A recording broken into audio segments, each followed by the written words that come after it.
A transição, tá, ela me afastou de muita gente. Tem muita gente que não me contrata mais. Talvez por medo de eu chegar com essa peruca. Talvez com medo de eu chegar loira, ou ruiva, ou curta, ou comprida, ou de mini saia, ou sei lá. Essas pessoas estão presas ainda no próprio preconceito e racismo. Transfobia e homofobia delas.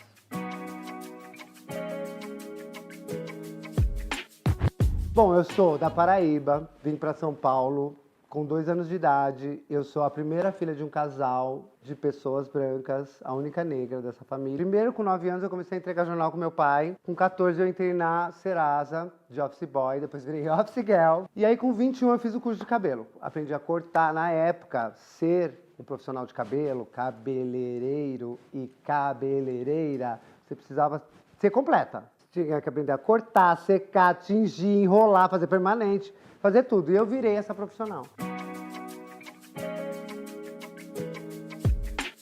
A minha primeira memória é da minha mãe, nos anos 70, se maquiando, passando batom, rímel, pó compacto. Ela usava bastante pó compacto, era muito cheiroso. E minha mãe era revendedora de uma grande marca. E eu ia para as reuniões com ela. Então, minha maior memória é essa, ela se maquiando.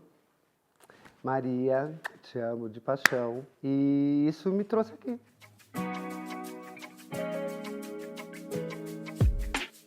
Pra falar a verdade, um fotógrafo achou uma amiga minha que eu cuidava do cabelo dela, chamou ela pra ser modelo, ela me levou pra maquiar. Chegou lá, eu maquiei, ela gostou, ele falou, eu vou voltar pra São Paulo e vou te chamar. Eu falei, tá bom. Demorou 1 mês, 2 meses, 3 meses, 4 meses. Quando deu 7 meses, ela ligou e eu comecei a fazer uns primeiros books na agência chamada Taxi Models. Não sei se vocês vão lembrar, que faz muito tempo, gente, isso. E aí comecei a fazer uns books. Ganhava R$40 por book. Gastava tipo 10 pra vir com o cigarro, mais o lanche, gastava quase todo o dinheiro, né? E aí comecei a trabalhar na Táxi. Da Táxi eu comecei a conhecer as outras agências. Elite, Mega e a Marilyn, que hoje é a Way. E aí eu comecei a entrar nesse circuito e comecei a entender o processo de maquiar para a fotografia. Mas na época eu não reparava muito na luz, tal, na maquiagem. Eu sabia que eu tinha que preparar aquela menina para o mundo. Eu fiz isso durante 10 anos, de segunda a segunda, de dia, de tarde, de noite.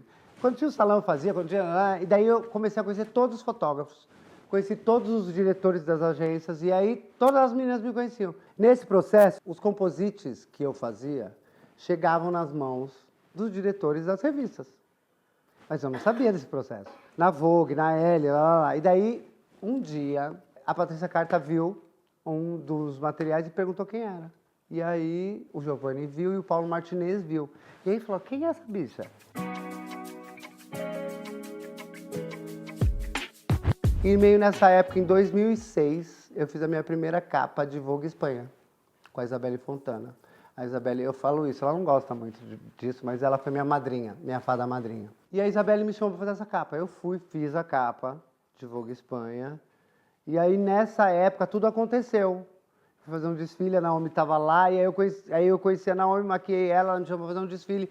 E nisso, o Giovanni, que era o diretor da Vogue, me chamou para fazer uma capa, me chamou para fazer vários editoriais da Vogue. Tipo assim, eram muitas revistas da Vogue, né? Tinha a Vogue Vogue, que é a Vogue Brasil, daí tinha Vogue Homem, Vogue Joia, Vogue Noiva, Vogue, tipo, tudo. E tinha a revista do Iguatemi. Aí nisso, fui pra Brasília, fiquei uma semana em Brasília e começou as viagens a acontecer. Eu fui pra Brasília e fiz a Michelle Alves. Aí um dia o Giovanni virou pra mim e falou, Maxi, você não sabe. Eu era Max ainda, né? Max, você não sabe. Eu falei, o quê? Ele falou, sua primeira capa de Vogue vai sair. E aí foi minha primeira capa de Vogue Brasil. Porque assim, tinha Vogue Especial Rio de Janeiro, Vogue Especial Brasília, Vogue Especial, né?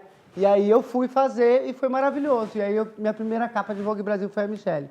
E aí eu já estava fazendo todos os dias. Eu quase trabalhava fixo na Vogue, gente. Era muito engraçado, porque assim, eu ia de segunda a segunda lá. Ali eu nasci. Depois de todo esse treinamento de 10 anos, eu nasci. Eu conseguia fazer uma supermodel e conseguia fazer com que ela gostasse da pele, do olho, da boca. Aí vai eu pro Rio, entrei na agência, fiz um editorial com o Giovanni e com o Miro, que é um dos grandes fotógrafos do Brasil. E aí nisso, o Marcelo me levou pro Rio, na equipe de maquiadores deles. E aí ali eu percebi que estava começando a dar certo. Que já era os desfiles de moda reais, com as supermodels reais, com os estados reais, com o desfile trilha, tudo, luz. E aí eu fui, fiz uma semana inteira de desfiles. Quando chegou no último dia, a Naomi estava lá e eu não sabia. Aí no dia eles falaram, Naomi tá aí, você vai lá maquiar ela. Eu falei, jura? Daí ali voltou, foi como se eu tivesse um sonho, sabe? Quando você cai assim, tipo, você tem um sonho. Voltei lá nos meus 14 anos, naquela freedom, você não vai conseguir, lá na batalha toda, e ela chegou. Aí ele falou, separa os seus materiais, ela vai chegar na outra sala, que era o outro camarim. Porque quando uma supermodel chega, ela não chega e fica na mesma sala, né? Geralmente você vai maquiar ela no hotel, aí ela chega já fazendo fotografias e você continua. Mas nesse dia eu não conhecia ela, então ela chegou maquiada ela mesma. Quando ela chegou, eu falei, aconteceu, virou manchete. Daí eu falei, tá bom. Daí ela veio meio desengonçada assim, mas tudo meio ficou estranho pra mim. Porque era o meu sonho conhecer ela. Meu sonho da vida, né? Era conhecer. E aí quando ela chegou, a gente se apresentou, tinha uma cabeleireira pra fazer o cabelo dela e eu pra maquiar. E nisso, eu sabia que eu tinha que igualar a pele dela, porque a pele estava muito clara perto do que estava. E aí eu fiz os contornos, ela abriu o olho, olhou, falou, Ela fechou, daí eu fui no olho, fiz os contornos do olho já para esgatear, e aí nisso ela abriu, what's your name? E aí nisso a gente começou a conversar e ela me chamou para fazer a campanha. Chegou no dia da campanha, eu fiz a maquiagem, e aí o cabelo, eles queriam um cabelo que fosse meio, era um cabelo grande, eles queriam que fosse meio 20 de ondas. A cabeleireira que estava lá, ela sabia fazer o cabelo, mas ela não sabia fazer os anos 20, ela só sabia fazer o natural. Aí eu comecei a fazer o cabelo. Ela achou um absurdo aquilo. Ela falou, como assim? Você faz maquiagem de cabelo? Eu falei, sim, faço. Yes, ok. Eu só falava ok, gente. E aí nisso, ela pegou e falou assim, ficou meio passada. E aí a gente foi pra foto. Quando chegou na hora da foto, eu comecei a fazer o vento. Ela falou, não acredito nessa bicha. Ela faz maquiagem, faz cabelo e faz o vento. E ali eu conquistei ela. Bom, agora eu quero viver, ser eu, que era o que eu não tinha feito. E aí eu desci na farmácia, falei, me dá o que esse hormônio, querida? Só que eu fiz do jeito errado, né? Do jeito que a sociedade nos ensinou, a nos marginalizar. Era sempre escondida, era sempre de uma forma doente, era sempre obsessiva e compulsiva. E aí eu fui mas era a forma que eu sabia que eu ia conseguir uma mudança do meu corpo. Só que eu já estava com 47 anos, então eu falei, fudeu, né? Eu não vou... Desculpa. Eu falei, e agora eu não vou conseguir ter um corpo bonito. Aí eu comecei a harmonização bem pesada. De novo, do mesmo jeito. Tem um projeto gigantesco no SUS, né, da própria Erika Hilton, e você pode fazer a sua transição hoje segura, né? Ter um médico, fazer os exames, todos os exames pelo SUS. E aí, só que eu sabia disso, mas eu não sabia como chegar. Então eu continuei me harmonizando. Eu fiquei 1 ano e meio, acho. 9 meses eu fiquei louca, porque a transição, ela traz a mudança, né? Imagine você transicionar, você ser um transmasculino. Você tem todos os hormônios, você vai mudar tudo que está aí no seu corpo. Ou ele. Foi o que eu fiz comigo. Então, 9 meses eu fiquei neurótica, irritada. Ai, louca, assim, louca. E eu não percebia isso. Aí depois eu comecei a, conversar com as minhas amigas, irmãs da comunidade, as trans mesmo. E aí uma delas falou, bicha, o que a senhora está tomando? Eu falei, tô tomando isso, isso, isso. Quantas vezes? Ela toda semana. Eu comecei de 15 dias, depois eu fui toda semana porque eu queria que o processo fosse adiantado. Só que isso também muda muito, né? Nosso metabolismo e nossa visão, irritabilidade, sensação, tudo, muda tudo. Além do próprio gozo, né? Que a gente precisa falar, tipo, sobre a transição, você vai falar sobre o corpo humano. Como que é que você se relaciona, como você trepa, como você goza, como você sobe, como você desce, como você acorda, como você dorme, né? Como você lida com as coisas. Então, tudo mudou. Esses 9 meses foi bem duro. Mas aí, quando deu 9 meses, eu nasci. Não sei se é porque eu acreditava que eu nasci em 9 meses, né? Que a gente nasce em 9 meses, eu nasci. E aí eu comecei mais calma, comecei a conversar mais com as pessoas, com as travestis, sobre. Fui lá, no acolhimento, entender qual que era esse processo, né? Aí cheguei lá e aí fiz os exames já, de cara. Os primeiros exames que são os mais importantes, né? Para saber se você precisa de uma medicação e tal. E aí ela já passei no ginecologista e aí tudo começou a mudar. E aí eu comecei a entender esse meu processo. E hoje eu estou mais calma, assim, me sinto mais bonita. Então hoje eu olho para mim e falo, nossa, ela tá bonita, né, bicha? E as pessoas falam, o meu corpo também tá bom, mas assim, eu tô tipo, calma, sabe, nesse processo.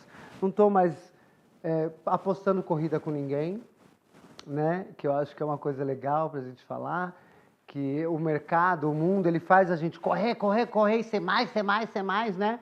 eu não tá legal. E esse processo me trouxe amigos reais, amigas, trabalhos. E é isso, tô feliz, assim. Ó, hoje eu tô aqui porque eu conheço a Carol há muitos anos e vale a pena, né? Tem muita coisa que às vezes você fala, nossa, que chato, não vale a pena. Vale a pena, sim, você ser você.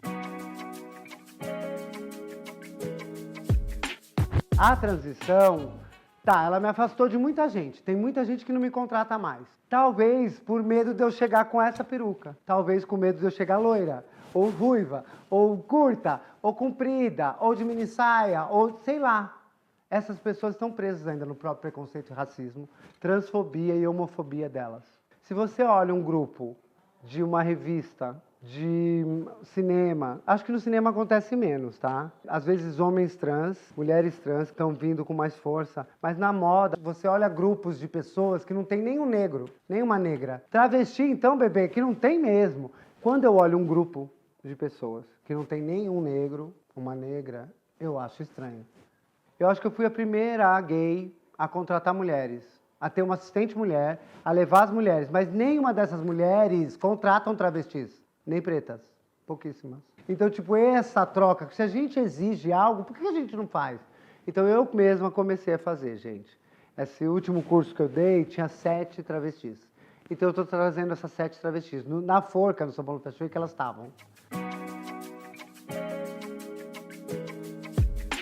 Bom, eu tenho um novo projeto, que é um projeto que nós vamos estrear no canal I. Deve entrar no final do ano para o começo do ano, que é um reality de beleza, onde nós escolhemos o melhor image maker do Brasil. São 21 participantes, onde consiste em 3 grupos de 7 maquiadores, maquiadoras também, né? Cabeleireiros e stylists. A gente premiou uma pessoa como o melhor image maker, que entende de tudo, né? Entende de maquiagem, de cabelo e de styling, criando uma imagem com a proporção perfeita, que é o que eu sempre fiz, né? Oi, gente, eu sou Maxi Weber, Beauty Arts e Hair Stylist, e trabalho no Brasil há 30 anos.